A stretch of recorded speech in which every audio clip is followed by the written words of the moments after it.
Shriram time news मध्ये मी कैलास सोनवणे आपले हार्दिक स्वागत करतो। सुरुवातीला पाहूया 24 तासातील ताज्या घडामोडी। धुळे जिल्ह्यात सरासरी 65.79% मतदान। मोगलाई परिसरातील पद्मनाथ नगर परिसरात पैसे वाटप करीत असलेल्या 2 तरुणांना चोप देत करण्यात आले पोलिसांच्या स्वाधीन।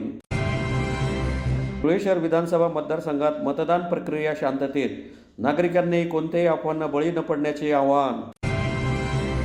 आणि महामार्गावर वाहनांची तपासणी करताना थाळनेर पोलिसांना एका कंटेनरमध्ये 94 करोड 68 लाख रुपयांची चांदी आढळली।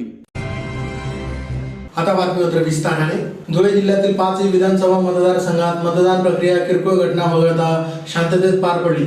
यावेळी मतदानाची टक्केवारी वाढली असून याचा कोणत्या पक्षाला फायदा होईल हे मतमोजणीनंतरच स्पष्ट होणार आहे।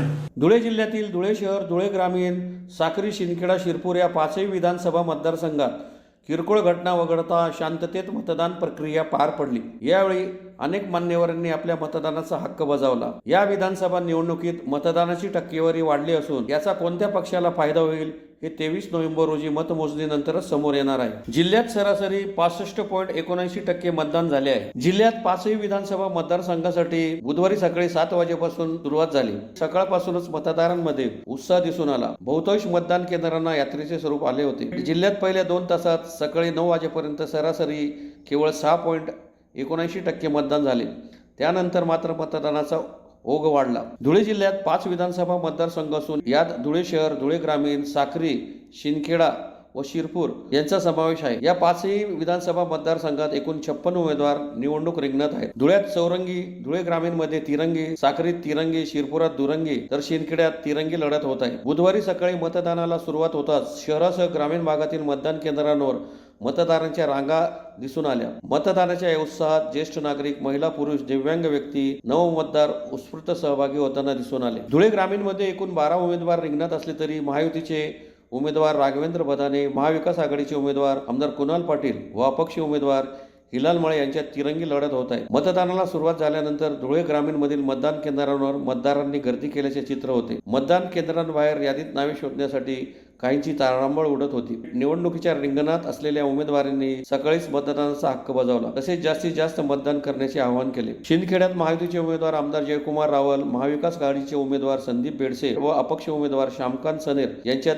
तिरंगी लढत होत आहे। शिरपूर विधानसभा मतदारसंघात महायुतीचे उमेदवार आमदार काशीराम पावरा व अपक्ष उमेदवार डॉक्टर जितेंद्र ठाकूर यांच्यात दुरंगी लढत होत आहे। जिल्ह्यात मतदान प्रक्रिया सुरळीत व शांततेत पार पडावी यासाठी जिल्हा पोलीस अधीक्षक श्रीकांत दिवरे यांच्या मार्गदर्शनाखाली पोलीस प्रशासनाने चोख बंदोबस्त ठेवला होता।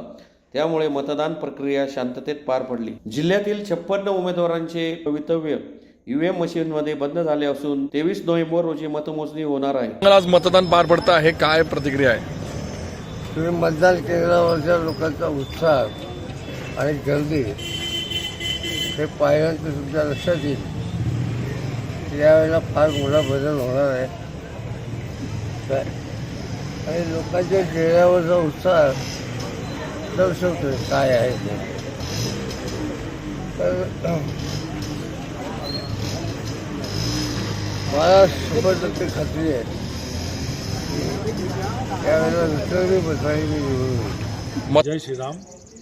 आज सकाळी देवाचे दर्शन घेऊन मी आणि माझ्या परिवारासह या ठिकाणी मतदानाला आलो आणि मला पूर्ण विश्वास आहे का धुळेकर जनता न भूषो न भविष्यतो असं या ठिकाणी मतदान होईल। रेकॉर्ड ब्रेक मतदान धुळे शहरातून या ठिकाणी होणार आहे। आम्ही हिंदुत्वाची कास आणि विकासाचा ध्यास घेऊन जनतेसमोर आलेलो आहोत आणि पूर्णतः विश्वास आहे की जनता रेकॉर्ड ब्रेक मतदान या शहरात होईल आणि चांगला निकाल। नागरिकांना काय आवाहन कराल? नागरिकांना एवढंच आवाहन करेल का माझी नम्र विनंती नागरिकांना का सर्वांनी जास्तीत जास्त संख्येने विकासासाठी मतदानाला बाहेर निघावं आणि धुळे शहराचा कायापालट येणाऱ्या काळात करावं। महाविकास आघाडीचे उमेदवार कुणाल बाबा पाटील यांनी त्या ठिकाणी गेल्या महिन्यापासून प्रचार केला आणि त्या ठिकाणी विकास कामांवर त्यांनी भर दिली। आमच्या देवबाने गावात बाबासाहेब कुणाल पाटील यांनी 3.5 कोटी रुपयाचे विकास कामे केले असून त्या विकासाच्या कामाला त्या ठिकाणी आपले मतदार बंधू आणि भगिनी मतदान करतील आणि बाबांचा निश्चित 23 तारखेला विजय होईल. 2024च्या विधानसभेसाठी आज 20 तारखेला मतदान प्रक्रिया पार पडते. या मतदानामध्ये आमचे नेते आदरणीय कुणाल बाबा हे तिसऱ्यांदा उभे प्रचंड मताने निवडणार आहेत. तरी त्यांनी या भागात चांगल्या प्रकारे विकासाची कामं केलेली आहेत. पाण्याचा प्रश्न सोडलेला आहे, रस्त्यांचा प्रश्न सोडलेला आहे, अनेक प्रकारचं बेघरांचे प्रश्न सोडलेले, अंगणवाडी यांचे प्रश्न सोडलेले, बेरोजगारांचे प्रश्न सोडलेले जे परंतु या भाजप सरकारने इतकी महागाई वाढली. म्हणतात की आम्ही लाडकी बहीण, पण एवढी महागाई वाढलेली आहे की 130 रुपये तेलचं 160 रुपये किलो तेल गेले. साखरचा भाव पुढे सर्वसामान्यांना न परवडणार आणि शेतकऱ्यांच्या मालाला किंमत नाही.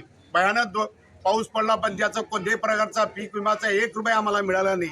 अशी अनेक प्रकारची जी शेतकऱ्यावर झालेली शेतकऱ्यांवर जोर झालेला आज संकटात सापडेल. शेतकरी आत्महत्या करतोय तरी दुर्लक्ष करतायत. आणि आज या ठिकाणी आदरणीय कुणाल बाबा यांनी विधानसभेमध्ये चांगल्या प्रकारचे प्रश्न मांडले. आता या ठिकाणी 15 वर्ष समोर आमच्या डोळ्यासमोर कानोली प्रकल्प जामफळ धरणाचं पाणी जाते. ते पाणी आमच्या डोळ्यात असतात असताना बाबांनी तो प्रश्न विधानसभेमध्ये मांडलेला आहे आणि बाबा पुनश्च निवडून येतील प्रचंड पदाने. आणि या आमच्या 5 खेड्यांमध्ये आमचा पाण्याचा प्रश्न, शेतकऱ्यांचा प्रश्न सुटणार आहे, सुजलाम सुफलाम होणार आहे आणि तरुणांना काम मिळणार आहे. या ठिकाणी बाबांचं एवढंच या ठिकाणी कार्य मी सांगतो. गावामध्ये केलेल्या विकासाच्या कामात अग्रेसर असून आमच्या सर्व सुखादुःखामध्ये आणि विकासाचे जे काम केलेलं आहे आमदार कुणाल बाबांनी, त्या विकासाच्या मुद्द्यावर आम्ही जनतेसमोर गेलो आणि आमच्या ग्रामपंचायतच्या सर्व सदस्य, सरपंच यांनी सर्व वार्डामध्ये फिरून विकासाच्या कामावर सर्वांना समजावून सांगितलं आणि आदरणीय कुणाल बाबांना पंजा या चित्रावर शिक्का मारून विजय करण्याचे सर्वांनी आवाहन केले. आणि ग्रामपंचायतचे सर्व सदस्य, सर्व मतदार बंधू आणि अतिशय सकाळपासून 7:30 वाजेपासून उत्साहाने मतदान करण्यासाठी आपल्या बूथवर रांगेत उभे आहे. आता 2 वाजेपर्यंत जवळजवळ 1100 मतदान झालेलं आहे. तरी 2000 मतदान होईल आंबोड्यातून आणि बाबांना सर्वात जास्त मतदान पडेल ही आम्ही सगळ्या ग्रामपंचायतच्या वतीने, सर्व ग्रामस्थांच्या वतीने, सर्व पैलवान लोकांच्या वतीने मी शुभेच्छा व्यक्त करतो. बाबा विजय होतील. धुळे शहर विधानसभा मतदारसंघातील मोगलाई परिसरातील पद्मनाभ नगर परिसरात पैसे वाटप करीत असल्याच्या संशयावरून वंचित बहुजन आघाडीच्या कार्यकर्त्यांनी 2 तरुणांना चोप देत पोलिसांच्या स्वाधीन केले. धुळे शहरातील संवेदनशील असलेल्या मोगलाई परिसर येथे धुळे शहर विधानसभा मतदारसंघातील शिवाजी हायस्कूल पद्मनाभ नगर परिसरात पैसे वाटपाचा आरोप करीत वंचित बहुजन आघाडीच्या कार्यकर्त्यांनी 2 तरुणांना चोप देत पोलिसांच्या स्वाधीन केले आहे. त्यामुळे काही काळ तणावाचे वातावरण निर्माण झाले होते. पद्मनाभ नगरात 2 तरुण पैसे वाटप करत असल्याचे माहिती मिळाल्यानंतर वंचित बहुजन आघाडीच्या कार्यकर्त्यांनी त्या तरुणांना अडवत त्यांना इथे काय करताय असा जाब विचारला. यानंतर त्यांना प्रसाद देण्यात आला. सुदैवाने त्या परिसरात शहर पोलिसांचे पेट्रोलिंगचे वाहन चालले होते. पोलिसांनी तेथे थांबून जमावाच्या तावडीतून दोघांची सुटका केली. नंतर या तरुणांना शहर पोलीस ठाण्यात नेण्यात आले. त्या तरुणांकडे लॅपटॉप आणि इतर साहित्य मिळून आले आहे. मारहाण झालेले दोघे तरुण हे भाजपचे कार्यकर्ते असल्याचे कळते. धुळे शहर विधानसभा मतदारसंघात मतदान प्रक्रिया शांततेत पार पडली असून नागरिकांनी कोणत्याही अफवांना बळी पडू नये असे आवाहन जिल्हा पोलीस अधीक्षक श्रीकांत दिवरे यांनी केले. धुळे शहर विधानसभा मतदारसंघात लोकांमध्ये मतदानासाठी अभूतपूर्व उत्साह दिसून आला. शहरातील अनेक केंद्रांवर सकाळपासूनच लांबच लांब रांगा लागल्या होत्या. जिल्हा पोलीस अधीक्षक श्रीकांत दिवरे यांनी सपत्नीक मतदान केले. शहरात किरकोळ घटना वगळता मतदान प्रक्रिया शांततेत पार पडली. कोणताही अनुचित प्रकार झालेला नसून नागरिकांनी अफवांवर विश्वास ठेवू नये असे आवाहन जिल्हा पोलीस अधीक्षक श्रीकांत दिवरे यांनी केले आहे. धुळे जिल्ह्यातील सर्व मतदान आता 6 वाजलेले आहेत. सर्व शांततेत पार पडलेलं आहे. आता जे लोक 100 मीटरच्या आतमध्ये उभे आहेत त्यांना टोकन देण्याचं काम सुरू आहे. युनिटी सर्कल येथे गैरसमजून एक छोटा प्रकार घडलेला आहे. परंतु नागरिकांना मी असे आवाहन करतो की याप्रमाणे कोणतेही अफवा पसरू नये. सर्वत्र शांतता आहे. कुठेही दगडफेक झालेली नाही. पोलिसांच्या वाहनांवर देखील काहीही दगडफेक झालेली नाही. त्याच्यामुळे सगळ्यांनी शांतता राखावी. कुठेही गर्दी जमा करू नये आणि अफवा आणि सोशल मीडिया यांच्यावर नियंत्रण ठेवा. धन्यवाद. विधानसभा निवडणुकीच्या पार्श्वभूमीवर महामार्गावर वाहनांची तपासणी करताना ठाणे पोलिसांना एका कंटेनरमध्ये 94 करोड 68 लाख रुपयांची चांदी आढळून आली. विधानसभा निवडणुकीच्या पार्श्वभूमीवर महामार्गावर वाहनांची तपासणी करताना थाळनेर पोलिसांना बुधवारी पहाटे 5 वाजेच्या सुमारास एका कंटेनरमधून 10,000 किलो चांदीच्या विटा आढळून आले आहेत. त्यांची किंमत 94 करोड 68 लाख रुपये इतकी आहे. सदर घटनेची माहिती मिळताच पोलीस अधीक्षक श्रीकांत दिवरे यांनी घटनास्थळी भेट देत पाहणी केली. सदरचा माल HDFC बँकेचा असल्याची माहिती असून पोलीस अधिक तपास करीत आहेत. पुन्हा एक नजर ठळक घडामोडींवर. धुळे जिल्ह्यात सरासरी 65.79% मतदान. मोगलाई परिसरातील पद्मनाथ नगर परिसरात पैसे वाटप करीत असलेल्या 2 तरुणांना चोप देत करण्यात आले पोलिसांच्या स्वाधीन. धुळे शहर विधानसभा मतदारसंघात मतदान प्रक्रिया शांततेत, नागरिकांनी कोणत्याही अफवांना बळी न पडण्याचे आवाहन. आणि महामार्गावर वाहनांची तपासणी करताना थाळनेर पोलिसांना एका कंटेनरमध्ये 94 करोड 68 लाख रुपयांची चांदी आढळली. याचबरोबर श्रीराम टाइम न्यूजचे बातमीपत्र संपले. दिवसभरातील ताज्या घडामोडींसाठी पाहत राहा श्रीराम टाइम न्यूज. भेटूया पुढील प्रसारणात. तोपर्यंत नमस्कार.